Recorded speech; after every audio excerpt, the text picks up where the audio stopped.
अस्सलाम वालेकुम। मशवरा देने के 3 अहम तरीकों को हम डिस्कस करेंगे और हम देखेंगे कि किस तरीके से हम मशवरा देंगे अगला हमारा मशवरा अपना ले। और दूसरा, मशवरा देते हुए कुछ छोटी-छोटी चीज़ें हैं जिनको हमें समझना ज़रूरी है।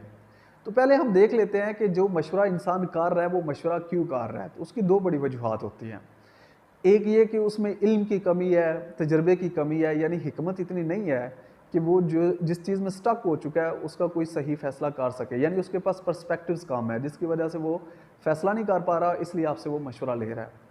लेकिन ज़्यादातर ये वजूहात नहीं होती, ज़्यादातर वजह जो होती है वो ये होती है कि एक इंसान, वैसे तो वो हिकमत उसमें उसमें होती है, यानी अक्ल भी होती है, समझ भी होती है, लेकिन उस लम्हे में उसकी जो अक्ल है वो फ्रीज़ हो चुकी है, यानी उस लम्हे में उसकी अक्ल काम नहीं कर रही। और ये ज़्यादातर तब होता है जब हम इमोशनली डिस्टर्ब्ड होते हैं, जब हमारा किसी से झगड़ा होता है या हम किसी से नाराज़ होते हैं या हम एहसास कमतरी का शिकार होते हैं। तो ऐसी सिचुएशंस में हम इमोशनली डिस्टर्ब होते हैं और इमोशनली डिस्टर्ब होने की वजह से हम बेशक वैसे मामलात में जब नॉर्मल हम होते हैं तो हम बहुत ज़्यादा हिकमत रखते हैं, दूरंदेशी रखते हैं, लेकिन इमोशनली डिस्टर्ब होने के लिए ये जो स्टेट है इसमें हम अपनी सही कंक्लूजन नहीं कर पाते, यानी ज़्यादा पर्सपेक्टिव्स नहीं देख पाते और एक मेच्योर फैसला नहीं कर पाते। तो जब भी हम मशवरा दें तो याद रखें कि जिसको मशवरा दे रहे हैं उसकी 2 बड़ी ज़रूरियात ये हैं कि उसको पहले तो सुना जाए, यानी उसको उसका कैथारसिस करवाया जाए, जो उसके अंदर है वो सारे का सारा निकलवाया जाए, यानी आप पहले उसको सुने। और फिर जब आप सुनते हैं तो दूसरी उसकी जो ज़रूरत होती है जिसको आपने मद्देनज़र रखना है, सुनना इतना, यानी सुनना है आपने कि वो इमोशनली बैलेंस्ड हो जाए, अब वो थोड़ा रिलैक्स हो जाए, उसको लगे कि हाँ उसको सुन लिया गया है। तो ये बेसिक चीज़ें हैं जिनको आपने माइंड में रखना है जब भी किसी को मशवरा देना है, कि पहले आप उसको इमोशनली बैलेंस ज़रूर कर लें, यानी उसका कैथारसिस करवाएं, उसके अंदर जो है वो निकलवाएं और उसको एक नॉर्मल स्टेट पे लेके आएँ। अब मशवरा देने के जो 3 तरीके हैं उसमें पहला तरीका ये है कि आप डायरेक्ट कोई मशवरा दे देते हैं। मसलन फ़र्ज़ कर लें कि आपने एफ़ए कर लिया और अब आपको समझ नहीं आ रही कि आप आगे क्या करें। तो आप आके मुझसे मशवरा माँगते हैं कि मैं आगे क्या करूँ? बीए करूँ या बीएस ऑनर्स करूँ? तो एक ये है कि मैं आपको डायरेक्टली बोल दूँ कि यार आप बीए करो या बीएस कर लो, यानी डायरेक्टली मैंने बोल दिया है। ये मशवरा देने का सबसे कमज़ोर तरीका है। इसमें ये होता है कि आप अपनी अंडरस्टैंडिंग के मुताबिक एक कंक्लूजन अगले को दे रहे हैं और अगले को आपने सही से सुना नहीं है और उसको आपने इमोशनली बैलेंस नहीं किया, क्योंकि आपने उसको वो अभी सेंस नहीं दिया कि जिससे उसको लगे कि आपने उसको सुन लिया है और वो इमोशनली बैलेंस हो जाए।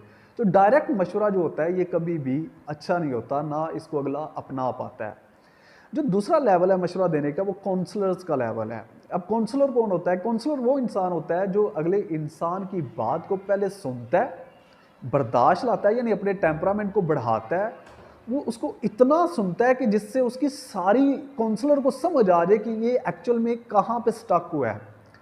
अब काउंसलर, मसलन मैं, आप मुझसे मशवरा मांगते हैं तो मैं अगर काउंसलर हूँ तो मैं क्या करूँगा कि मैं आपसे क्वेश्चन करूँगा। पहले तो आपको सुनूंगा, फिर जो आपने बता दिया उस पर से क्वेश्चन करूँगा। अच्छा, अगर आप एफए करते हैं, यानी आप काउंसलर आप ही की कहीं ही बातों में से आपसे क्वेश्चन करेगा।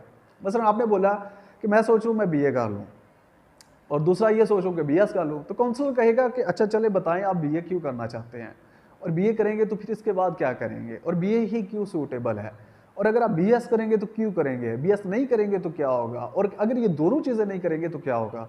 तो काउंसलर काउंटर क्वेश्चन करता है। काउंटर क्वेश्चन करने से ये होता है कि अगला अपनी अंडरस्टैंडिंग के मुताबिक खुद ही फैसला कर लेता है, और ये दूसरा लेवल है। लेकिन एक तीसरा लेवल है, बड़ा लेवल, जिस लेवल पर है कि अगर आप मशवरा देते हैं तो अगला डेफिनेटली, यानी 90% चांसेस है कि उस मशवरे को अपना लेगा। ये लेवल है मेंटोरिंग का लेवल। मेंटोर अगले की इल्म की और समझ की कमी को देख लेता है, यानी पहले उसको सुनता है, सुन के फिर उससे क्वेश्चनिंग करता है, और फिर वो देखता है कि यार ये तो ब्रॉडर लेवल पे देख ही नहीं पा रहा, इसके पास तो ऑप्शन ही महदूद है, ये तो स्टक है, ज़हनी तौर पे इसकी अंडरस्टैंडिंग इतनी डेवलप ही नहीं है, इसके पास ज़्यादा पर्सपेक्टिव्स नहीं है। तो मेंटोर क्या करता है? मेंटोर अब ये अपना फरीज़ा सर अंजाम देता है कि वो उसकी इल्म और उसकी जो समझ है उसकी कमी को महसूस करता है और उसको समझ देने की कोशिश करता है, उसको नए एंगल दिखाता है, उसको कहते हैं कि यार तुम यहाँ पे स्टक हो, ये 2 ऑप्शन तुम्हें लग रहे हैं, यार तीसरा इसके बारे में कभी नहीं सोचा, इस ऑप्शन के करने से तो ये भी होता है, इसके ऑप्शन के ना करने से ये नुकसान होते हैं, और तीसरे से चौथा भी है, एक ये भी चीज़ है। वो उसको एहसास देता है कि यार इतना जल्दबाजी ना करो, अभी सब्र करो, और फिर वो उसको असाइनमेंट्स देता है।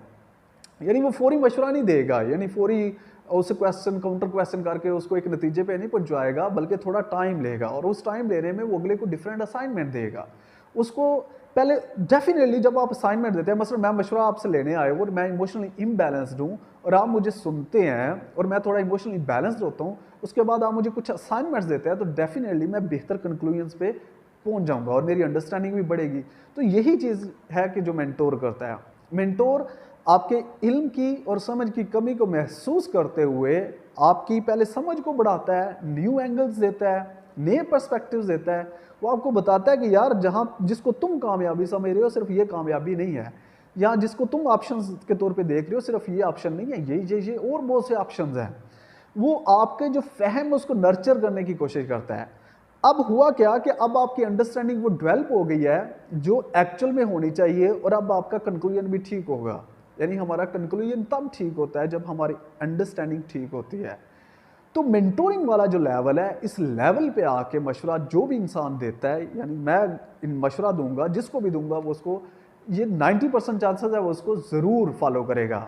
लेकिन मेंटोरिंग के लिए हिकमत चाहिए, मेंटोरिंग के लिए टेम्परामेंट चाहिए, मेंटोरिंग के लिए आपको बहुत सी क्वालिटीज़ है जो अपनानी होती हैं। सबसे ज़्यादा बड़ी ये क्वालिटी का ये एहसास चाहिए होता है कि इस बंदे की ज़िंदगी में मैंने कंट्रीब्यूट करना है, इसको मगरों नहीं लाना, जिसको हम कहते हैं ना जान छुड़ाना। इससे मैंने जान नहीं छुड़वानी, बल्कि ये एक अमानत है, मशवरा एक अमानत है, और मैं इसमें हियानत नहीं करूँगा। मैं इसको सही जो इसके लिए अच्छा है दुनिया और आखिरत के लिए, मैं उसके अकॉर्डिंग इसको गाइड करूँगा। जब ये एहसासात हों, टेम्परामेंट हो, हिकमत हो, यानी इल्म और तजर्बे से आप बहुत ज़्यादा गुजरे हों, तो फिर जाके आप मेंटोरिंग के लेवल पे आते हैं। लेकिन ये मेंटोरिंग का लेवल है जो मशवरे का बेहतरीन लेवल है।